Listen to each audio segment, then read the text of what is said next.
mana ya Ustadz? Kayak mana ya Ustadz? Kayak mana ya Ustadz? Assalamualaikum warahmatullahi wabarakatuh. Apa kabarnya nih keluarga muslim? Semoga selalu diberikan kesehatan sekeluarga dan diberi kemudahan segala urusannya. Alhamdulillah, kita ketemu lagi nih kawan-kawan di program kesayangan kita. Masih di Kemyu.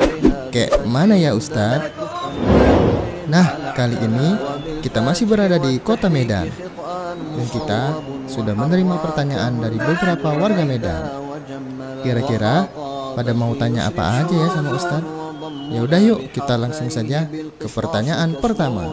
Tetap di Kemyu. Kayak mana ya Ustadz?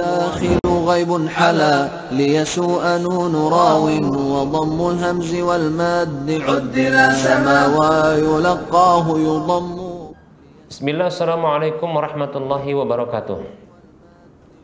Innal hamdalillah wassalatu wassalamu ala Rasulillah wa ala alihi wa ashabihi wa man walah wa la haula wa la quwata illa billah, amma ba'd. Para pemirsa Rosa TV di mana saja Anda berada rahimani wa rahmakumullah. Ada pertanyaan dari saudara kita yang menanyakan tentang hukum bermegah-megah di dalam membangun masjid. Sebagaimana yang dilihat saat ini, orang-orang berlomba-lomba untuk bermegah-megahan di dalam masjid. Baik para hamba Allah rahimani wa rahmakumullah, sebelum kita menjawab pertanyaan ini, kami ucapkan syukran jazilan wa jazakallahu khairan wa barakallahu fiik. Semoga Allah subhanahu wa ta'ala senantiasa menjaga kita di dalam ketaatan dan kebahagiaan dalam kehidupan dunia dan akhirat kita. Amin ya rabbal alamin. Baik para hamba Allah rahimani wa rahimakumullah, ketahuilah bahwasanya terdapat peringatan Nabi SAW dari tindakan bermegah-megahan tentang masjid. Dalam hadis yang diriwayatkan oleh Imam Ahmad, demikian pula Imam Abu Dawud, dari sahabat Anas bin Malik radhiyallahu anhu, Rasulullah SAW bersabda, "La taqumus sa'atu hatta yatabahan nasu fil masajid." Kata Nabi SAW, tidak akan terjadi hari kiamat, tidak akan terjadi kiamat sampai orang-orang bermegah-megahan di dalam masjid, bermegah-megahan tentang masjid. Dalam riwayat yang lain yang dikeluarkan oleh Imam An-Nasai dan Ibnu Khuzaimah, Rasulullah SAW bersabda, "Min asyratis sa'ati an yatabahan nasu fil masajid." Termasuk tanda-tanda kiamat adalah orang-orang bermegah-megahan tentang masjid. Para hamba Allah rahimani wa rahimakumullah, ketahui bahwasanya terdapat ancaman yang berat dari tindakan bermegah-megahan, yaitu menghiasi masjid dengan cara berlebihan, memperindah,nya sampai mengeluarkan biaya yang besar, yang sesungguhnya dengan sepertiga atau seperempat dari biaya yang dikeluarkan itu sudah bisa membangun masjid dengan ukuran yang sama, dengan kebutuhan yang sudah mencukupi orang-orang yang akan memakmurkannya. Namun dikeluarkan biaya sampai 2 kali, 3 kali, atau bahkan lebih,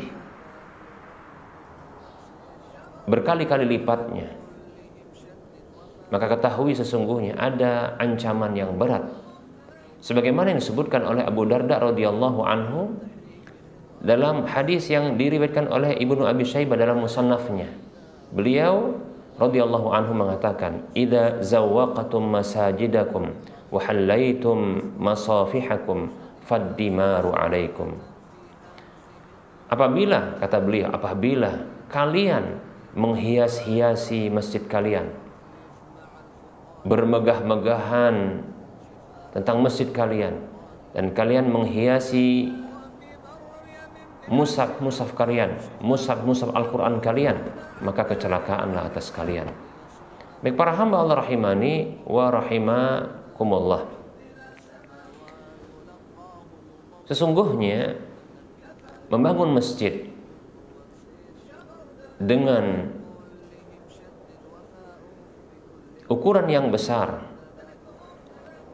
dengan menghadirkan fasilitas-fasilitas yang dibutuhkan, dan dikeluarkan biaya yang besar untuk hal itu, tapi untuk memang fasilitas yang dibutuhkan, maka tidak mengapa. Namun yang terlarang dan mendapatkan ancaman adalah membangun masjid dengan bermegah-megah, menghias-hiasi masjid tersebut di luar kebutuhannya, dikeluarkan biaya dengan biaya yang lebih besar di luar dari kebutuhan yang diperlukan oleh orang-orang yang akan memakmurkannya. Para hamba Allah rahimani wa rahimakumullah, tentunya tindakan ini jatuh kepada tindakan kesia-siaan. Ini termasuk tindakan yang membuang-buang harta. Allah Subhanahu wa taala berfirman di dalam surah Al-A'raf ayat 29, Allah katakan, A'udzubillahi minasyaitonir rajim, wa la tusrifu innahu la yuhibbul musrifin. Janganlah kalian berlebih-lebihan, janganlah kalian melampaui batas, karena sesungguhnya Dia, yaitu Allah, tidak menyukai orang-orang yang berlebih-lebihan, melampaui batas.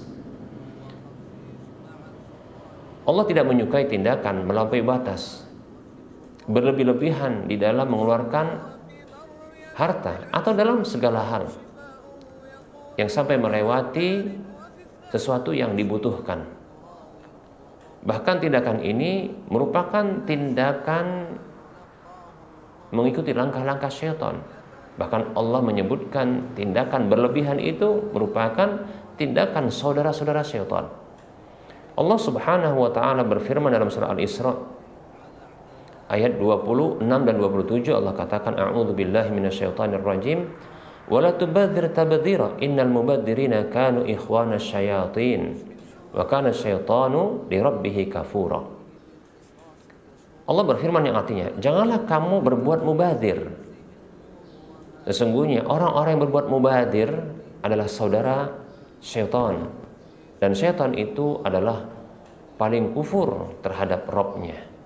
Baik para hamba Allah rahimani wa rahimakumullah, berlebih-lebihan itu adalah tindakan mubadzir yang dilarang oleh Allah Subhanahu wa taala.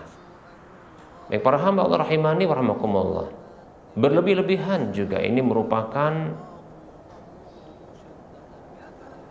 adalah tindakan yang terlarang, karena terkhusus dalam bermegah-megahan tentang masjid, maka ini merupakan bentuk meniru kebiasaan orang-orang Yahudi dan orang-orang Nasrani. Abdullah bin Abbas radhiyallahu anhuma mengatakan, la tuzahrifunnaha kama zahrafatil yahudu wan nasara.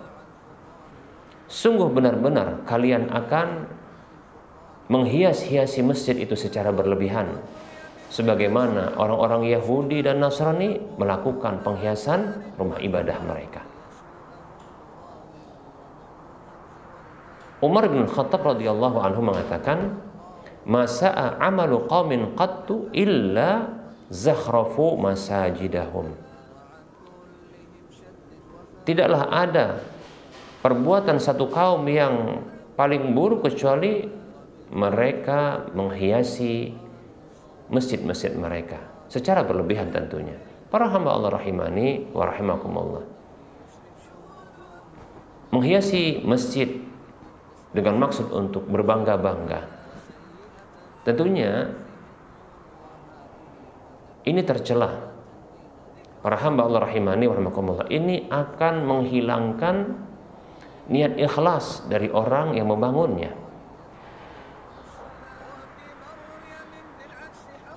Dia akan berbangga-bangga dan ingin dikenang, disebut oleh manusia bahwasanya dia telah membangun masjid tersebut. Nah, ini keburukan berikutnya dari tindakan bermegah-megahan di dalam membangun masjid tentunya. ini dikhawatirkan jatuh kepada riya. Riya disebutkan oleh Ibnu Hajar Al-Asqalani rahimahullahu taala, idharul ibadati biqasdi ru'yatin nasi fayuhmada 'alaiha. Riya itu adalah menampakkan ibadah. Membangun masjid merupakan ibadah, tapi tujuannya adalah untuk dilihat oleh manusia lalu dia dipuji karenanya, disebut-sebut karena hal tersebut.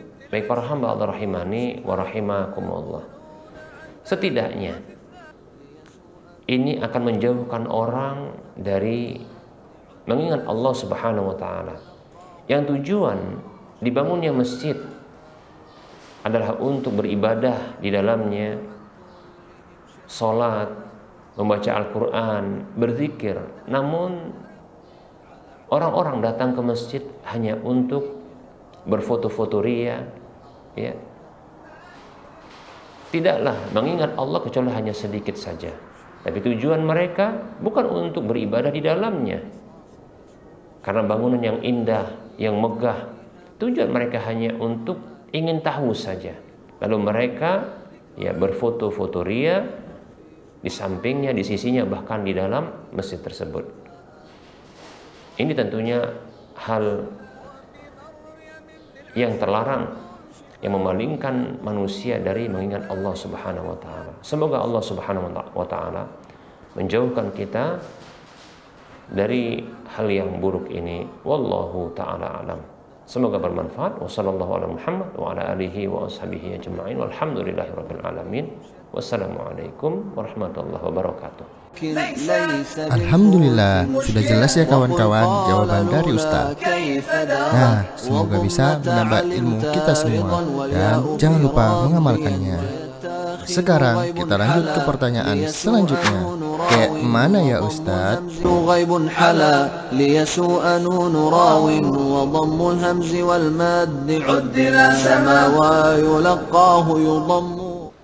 Bismillah, assalamualaikum warahmatullahi wabarakatuh. Bismillah, assalamualaikum warahmatullahi wabarakatuh. Alhamdulillahi rabbil alamin, wa bihi nasta'in ala umuri dunya wad din, wa ashhadu an la ilaha illallah rabbul alamin, wa ashhadu anna Muhammadan abduhu wa rasuluhu asyraful anbiya'i wal mursalin, wa salawatullahi wa salamuhu alaihi wa ala alihi wa ashabihi ajma'in wa man tabi'ahum bi ihsanin ila yaumiddin, amma ba'd. Para pemirsa Rosyad TV di mana saja Anda berada rahimani rahmakumullah. Ada pertanyaan dari saudara kita yang menanyakan, mengapa tidak ada nabi yang berjenis kelamin wanita? Baik para hamba Allah rahimani warahmatullah, sebelum kita menjawab pertanyaan ini, kami ucapkan syukran jazilan wa jazakallahu khairan wa barakallahu fiik. Semoga Allah Subhanahu wa taala menjadikan kita hamba-hambanya yang selalu taat kepada Allah dan Rasulnya. Baik para hamba Allah rahimani warahmatullah, ketahui bahwasanya Allah Subhanahu wa taala yang memilih para nabi dan rasul itu dari kalangan laki-laki. Sebagaimana Allah Subhanahu wa taala berfirman di dalam surah Yusuf ayat 109, Allah katakan, A'udzu billahi minasyaitonir rajim, wa ma arsalna min qablika illa rijalan nuhi ilaihim min ahlil qura. Allah berfirman yang artinya, dan tidaklah kami mengutus seorang rasul atau nabi pun sebelummu kecuali mereka itu laki-laki yang kami berikan wahyu kepada mereka ya dari penduduk negeri-negeri tersebut. Baik para hamba Allah rahimani warahmatullah, mengapa Allah Subhanahu wa taala memilih laki-laki, tidak perempuan, sebagai nabi dan utusannya, rasulnya? Para hamba Allah rahimani warahmatullah, di antara alasan dan rahasianya adalah dikarenakan laki-laki mereka adalah orang yang paling mampu untuk memikul beban dan kesulitan ketika berdakwah mengajak manusia kepada Allah Subhanahu wa taala. Mereka adalah orang yang paling lebih bisa bersabar untuk menanggung gangguan kesulitan-kesulitan di dalam dakwah mengajak manusia kepada Allah. Sementara para wanita diperintahkan untuk tidak menampakkan diri. Mereka diperintahkan agar mereka berada di rumah-rumah mereka. Allah berfirman, A'udzubillahi minasyaitonirrajim, wa qarna fi buyutikunna, dan tinggallah kalian di rumah-rumah kalian. Dan Allah perintahkan agar mereka tidak bercampur baur dengan laki-laki. Sementara status kenabian, tugas kerasulan itu menuntut untuk hal yang menjadi kebalikan dari hal seperti ini. Seorang nabi dan seorang rasul itu harus berinteraksi dengan manusia, mendatangi manusia, bukan hanya sekedar di rumah-rumah mereka. Para nabi dan rasul bukan hanya tinggal di rumah-rumah mereka, bermunajat kepada Allah, tidak. Para nabi sekaligus rasul, maka mereka diperintahkan untuk mendatangi manusia, berdakwah, berinteraksi dengan manusia. Sementara wanita kebalikannya, diperintahkan untuk berada di rumah, tidak bercampur baur dengan laki-laki yang bukan suami dan bukan mahramnya, demikian. Maka ini diantara alasan mengapa Allah Subhanahu wa Ta'ala memilih laki-laki sebagai nabi dan rasul, bukan para wanita. Dan perlu diketahui bahwasanya jenis laki-laki, jenis kelamin laki-laki itu lebih afdal, lebih baik ketimbang jenis kelamin perempuan. Ini sebagaimana Allah Subhanahu wa Ta'ala berfirman di dalam surah An-Nisa ayat 34. Allah katakan, A'udzubillahi minasyaitonirrajim, Ar-rijalu qawwamuna 'alan nisa bima faddalallahu ba'dahum 'ala ba'din. Allah berfirman, laki-laki itu adalah qawwam, pemimpin, penopang bagi para wanita, disebabkan apa yang telah Allah lebihkan sebagian mereka di atas sebagian yang lain. Ayat ini menunjukkan bahwa Allah Subhanahu wa Ta'ala memberikan kelebihan kepada laki-laki, bukan kepada perempuan. Laki-laki memiliki keafdolan, keutamaan dan kelebihan di atas perempuan. Baik para hamba Allah rahimani wa rahimakumullah. Namun perlu diketahui bahwasanya ada sebahagian dari wanita itu, tapi bukan jenisnya, tapi wanita, ya, yang didapatkan dan kita dapatkan memang mereka memiliki kelebihan di atas sebahagian laki-laki. Seperti kita dapatkan, ya, para istri Nabi SAW yang mereka beriman kepada Nabi dan ajaran Nabi, bahkan mereka melayani Nabi. Dan tentunya mereka lebih afdol ketimbang laki-laki beriman zaman kita saat ini, demikian. Dan kita juga dapatkan ada wanita yang lebih taat kepada Allah ketimbang laki-laki yang durhaka kepada Allah. Namun perlu diketahui, yang diutamakan oleh Allah Subhanahu wa Ta'ala adalah jenis laki-laki. Jenis kelamin laki-laki itu lebih utama ketimbang jenis kelamin perempuan, berdasarkan ayat yang sudah kita sebutkan, surah An-Nisa ayat 34. Nah, inilah rahasia dan alasan mengapa, ya, tidak ada satu nabi pun yang berjenis kelamin wanita. Karena sesungguhnya ketika Allah memilih nabi dan rasulnya dari kalangan laki-laki, ini menunjukkan memang jenis kelamin laki-laki itu lebih utama ketimbang jenis kelamin wanita. Semoga penjelasan ini memberikan pencerahan kepada kita dan semoga bermanfaat. Wassallallahu ala Muhammad wa ala alihi wa ashabihi ajma'in walhamdulillahi rabbil alamin. Wassalamualaikum warahmatullahi wabarakatuh. غيب حلا ليسوء نون راو وضم الهمز والماد عدل سما ويلقاه يضم. Bismillah, assalamualaikum warahmatullahi wabarakatuh.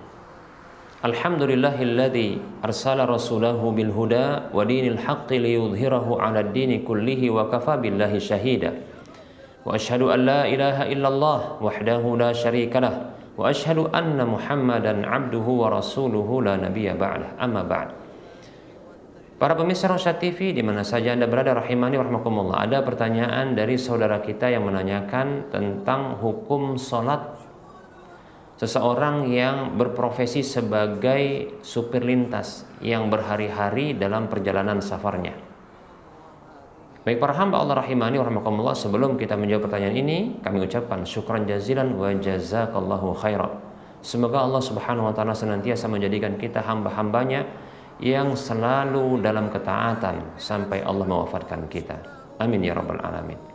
Baik para hamba Allah rahimani warahmatullah, orang yang berprofesi sebagai supir lintas tentunya adalah orang yang dalam kondisi safar karena jarak tempuhnya begitu jauh. Tentunya orang seperti ini adalah dalam kondisi safar.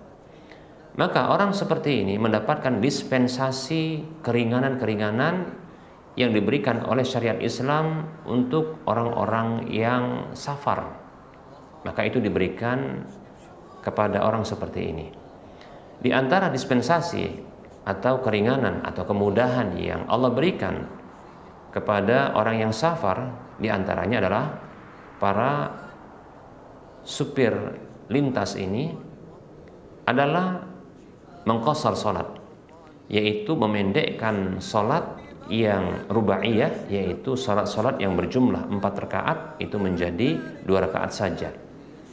Seperti sholat duhur, asar, dan isya, itu cukup dilakukan 2 rakaat saja masing-masingnya.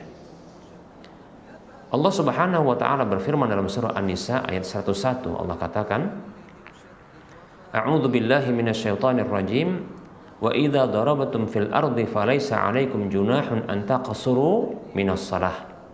Allah Subhanahu wa ta'ala berfirman yang artinya, dan apabila kalian menempuh perjalanan di permukaan bumi ini, maka tidak ada dosa bagi kalian untuk mengqashar dari salat itu,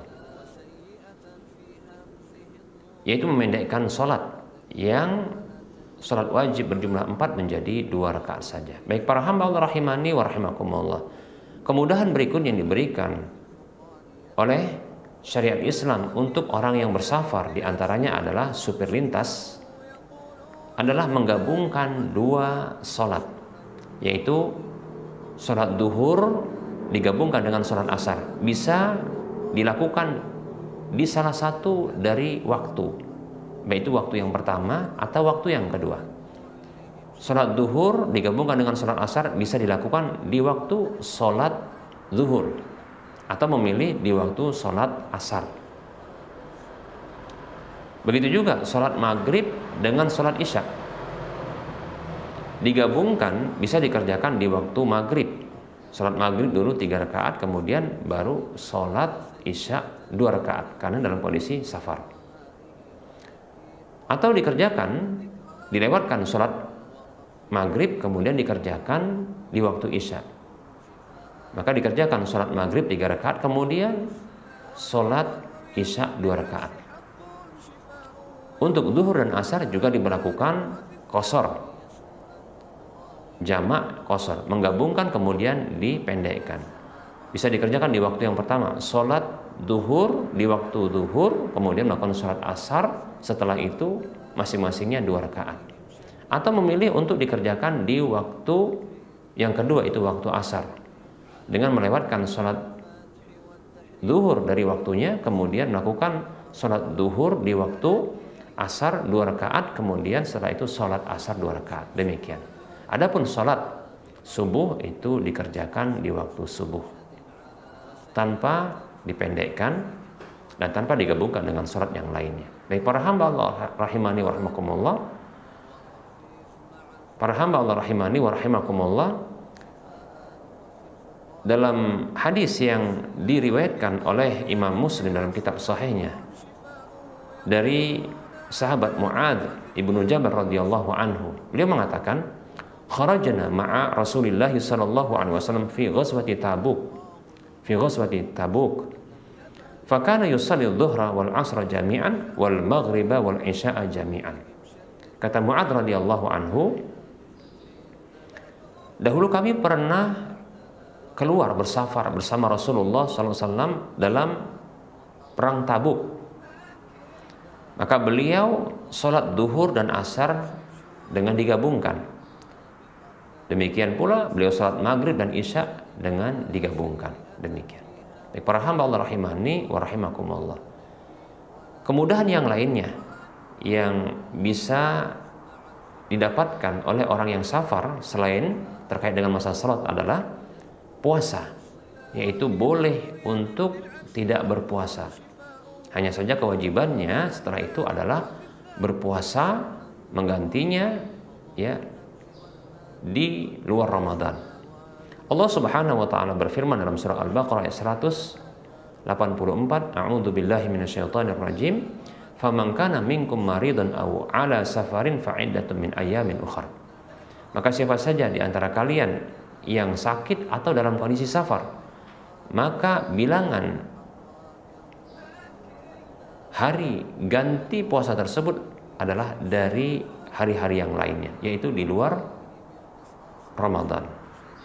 Baik, para hamba Allah rahimani wa rahimakumullah. Kemudian di antara dispensasi keringanan yang diberikan oleh orang yang safar adalah tidak wajib baginya untuk melakukan sholat Jumat, hanya saja diganti olehnya untuk melakukan sholat duhur.